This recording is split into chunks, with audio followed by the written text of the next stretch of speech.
Hello friends, आप सभी का आपके अपने यूट्यूब चैनल डिस्कवर राजस्थान में स्वागत है। Keep discover keep learn. जैसा कि आप सभी को पता है कि हम इस पे साइंस की सीरीज चला रखी है जो आपकी एग्जाम की दृष्टि से महत्वपूर्ण है। वो चीज़ें हम इसमें कर रहे हैं। तो हमने गुरुत्वाकर्षण के बारे में बात की थी, तो अब हम बात करेंगे न्यूटन्स के नियम के बारे में। जो न्यूटन के जो नियम है उनके बारे में अपने बात करते हैं। अब देखो, न्यूटन है, इनको क्या बोलते हैं? इनको अपने भौतिक विज्ञान का पिता बोलते हैं। तो भौतिक विज्ञान का पिता किसे कहा जाता है? न्यूटन को। इसने अपनी पुस्तक प्रिंसिपिया में सबसे पहले गति के नियम प्रतिपादित किए, जिनको क्या बोला जाता है? जिनको बोला जाता है न्यूटन के नियम। अब न्यूटन ने जो गति के नियम दिए वो कितने थे? 3 नियम। तो अब हम तीनों नियम्स के बारे में पढ़ेंगे कि कौन सा नियम किस लिए काम आता है और कौन सा नियम किस लिए काम आता है। उसके बारे में अपने पूरी चर्चा करेंगे जो आपके एग्जाम की दृष्टि से महत्वपूर्ण है। देखो, सबसे पहले है न्यूटन की गति का प्रथम नियम। इसके बारे में बात कर रहे हैं, प्रथम नियम के बारे में बात करते हैं। यदि कोई वस्तु विराम अवस्था में है तो वह क्या है? विराम अवस्था में रहेगी, और जब उस पर कोई बाह्य बल ना लगा जाए।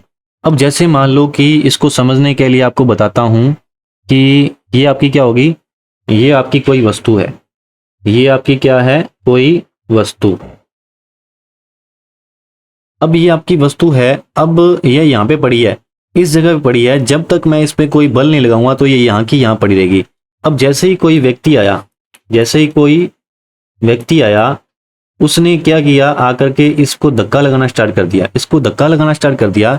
जब ये धक्का लगाएगा तो ये यहाँ से वस्तु कहाँ पहुंच गई? आगे की ओर यहाँ पहुंच गई, है ना।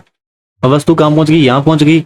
तो अब इस पे जब अब इसने बल लगा दिया ना, बाह्य बल लगा दिया, तो वस्तु की स्थिति में क्या हो गया? परिवर्तन हो गया। वस्तु की स्थिति में परिवर्तन। अब देखो, न्यूटन का पहला नियम क्या था? न्यूटन का नियम यही था कि यदि वस्तु को बाह्य बल ना लगाया जाए तो वस्तु वहीं की वहीं पड़ी रहेगी। अब जैसे इसने बल लगाया तो वस्तु की स्थिति में परिवर्तन हो गया। तो यही न्यूटन का पहला नियम है। इसी को क्या बोला जाता है? इसी को जड़त्व का नियम भी बोला जाता है, और इसी को गैलीलियो का नियम भी कहा जाता है। क्या कहा जाता है? गैलीलियो, गैलीलियो का नियम। ठीक है, न्यूटन के फर्स्ट नियम को क्या बोला जाता है? जड़त्व का तो बोला जाता है, साथ साथ में गैलीलियो का नियम भी बोला जाता है। ठीक है, तो न्यूटन का जो पहला नियम है, इसके बारे में मैंने आपको बताया कि कोई भी वस्तु उसी स्थान पे पड़ी रहेगी जब तक उसमें कोई बाह्य बल नहीं लगाया जाएगा। उदाहरण के लिए देख लेते हैं। उदाहरण के लिए देखो, ठहरी हुई मोटर या रेलगाड़ी के चलने पर क्या होता है? देखो, आप जब ट्रेन में जाते हो, ट्रेन में जाते हो तो वो यदि एकदम से चलती है, जब वो चलती है, चलने पर क्या होता है? व्यक्ति पीछे की ओर झुक जाता है। तो वो किस कारण झुकता है? न्यूटन के पहले नियम के कारण। अब कंबल को यदि हाथ से पकड़ के उसको पीटेंगे डंडे से, तो क्या होगा? धूल के कण क्या होंगे? जड़कर नीचे गिर जाएंगे। तो ये भी किसके कारण होता है? ये भी आपका न्यूटन के पहले नियम के अनुसार।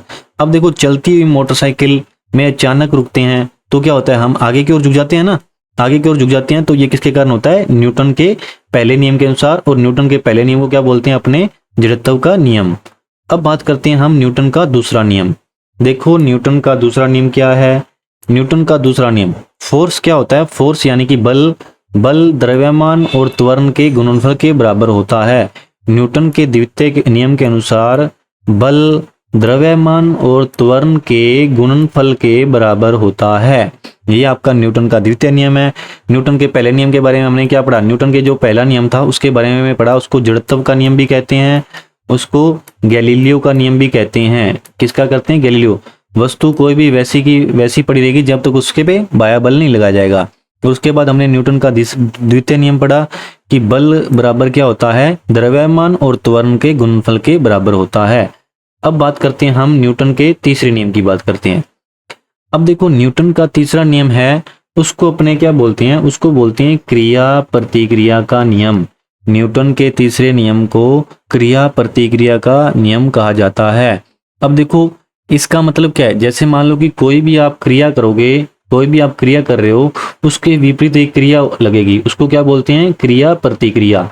किसी भी क्रिया के विपरीत जो प्रतिक्रिया होती है वो किसके अकॉर्डिंग होती है? वो होती है आपके न्यूटन के तीसरे नियम के अनुसार। जैसे मान लो कि मैं, ये दीवार है, ये क्या आपकी, ये आपकी क्या है? दीवार। अब दीवार पे मैं क्या कर रहा हूं? मुक्का मार रहा हूं। दीवार पर मैंने मुक्का मारा, और उतनी ही एनर्जी से दीवार भी मेरी तरफ प्रतिक्रिया करेगी तो मेरे हाथ पे लगेगी ना, तो जितनी एनर्जी से मैं इसको मुक्का मारूंगा उतनी एनर्जी से ही ये भी मुझे मुक्का मारेगी। तो ये क्या हो गया आपका क्रिया के विपरीत प्रतिक्रिया। आपने देखा होगा उदाहरण के लिए बंदूक की गोली चलने पर चलाने वाला व्यक्ति है उसको पीछे की ओर धक्का लगता है ना, पीछे की ओर धक्का लगता है। तो ये किसका उदाहरण है? न्यूटन के तीसरे नियम यानी कि क्रिया प्रतिक्रिया के नियम का। और रॉकेट को जब अपने उड़ाते हैं, रॉकेट को उड़ाते हैं तो उसमें भी जो आपका नियम लगता है वो कौन सा नियम लगता है? न्यूटन का तीसरा नियम, जिसको क्या बोलते हैं? क्रिया प्रतिक्रिया नियम। अब जो नाव होती है, नाव के किनारे पर कूदने पर नाव का पीछे की ओर हट जाना, तो क्या होगा? क्रिया प्रतिक्रिया नियम। ये 3 उदाहरण है, ये तीनों आपको पता होने चाहिए। इसमें से आपका क्वेश्चन बनता है, मोस्ट इंपोर्टेंट उदाहरण है। तो न्यूटन की हमने तीसरे नियम के बारे में भी चर्चा कर ली। तो ये आपके थे न्यूटन के तीनों नियम। एक बार रिवीजन कर लेते हैं। न्यूटन का जो पहला नियम है उसको जड़त्व का नियम भी बोलते हैं, उसको गैलीलियो का नियम भी बोलते हैं। और न्यूटन ने कहा था कि कोई भी वस्तु वहीं की वहीं पड़ी रहती है जब तक उसमें कोई बाह्य बल नहीं लगाया जाता। कोई भी वस्तु वहीं की वहीं पड़ी रहती है जब तक उसमें बाह्य बल नहीं लगाया जाता। जैसे ही उसमें बल लगाएंगे तो उसमें स्थिति की परिवर्तन आ जाएगा। ठीक है, तो इसी को अपने क्या बोलते हैं? जड़त्व का नियम या गैलीलियो का नियम। उदाहरण के लिए हमने पढ़ा था कि चलती हुई रेलगाड़ी चल रही है, मान लो कि रेलगाड़ी चल रही है तो उस पर अपने कोई भी बल नहीं लगा रहे, है ना, वो चल रही है तो आप भी आराम से स्टेबल उसमें बैठे रहोगे। जैसे ही वो रुकेगी उसमें बाह्य बल लगा दिया, यानी कि ब्रेक लगा दी, ब्रेक लगेगी, जैसे ही वो रुकेगी तो आप क्या होगा? आप आगे की ओर या पीछे की ओर झुक जाओगे। तो ये किसका नियम है? न्यूटन का पहला नियम।